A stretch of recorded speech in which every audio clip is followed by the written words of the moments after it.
అయ్యా బాలినేని శ్రీనివాసరెడ్డి గారు, నువ్వు జనసేనలో జాయిన్ అవడానికి ముఖ్య ఉద్దేశం టీడీపీలో మిమ్మల్ని చేర్చుకోకుండా నేను రిజెక్ట్ చేసేళ్ళకి నీ అవసరం కోసం, నీ రాజకీయ లబ్ధి కోసం నువ్వు జనసేనలో జాయిన్ అవ్వు.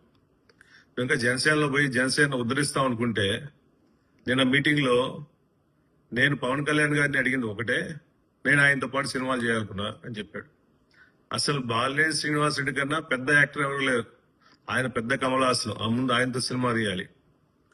అదేవిధంగా జగన్మోహన్ గారు, వైఎస్ రాజశేఖర్ గారు లేకపోతే ఆయన రాజకీయం లేదు, సీఎం కాలేదని చెప్పారు.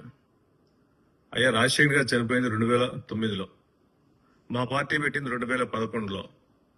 ఇన్ని సంవత్సరాలు జనాలతో కలిసి కార్యకర్తలకు అండగా ఉండి పార్టీ స్థాపించి వైఎస్ జగన్మోహన్ గారి రెక్కల కష్టాలతో, ప్రజల సపోర్ట్తో, కార్యకర్తల సపోర్ట్తో, రాజశేఖర్ ఆశీస్సులతో జగన్మోహన్ గారు 2019లో సీఎం అయ్యాడు. మళ్ళా ఇప్పుడు చెబుతున్నాం ఆయన సీఎం కాలేడనే. మీ తాతలు ముత్తాతలు వచ్చిన 2029 ఎలక్షన్ లో జగన్మోహన్ గారు ముఖ్యమంత్రి అవటం కన్ఫామ్ అని తెలియజేస్తున్నాం.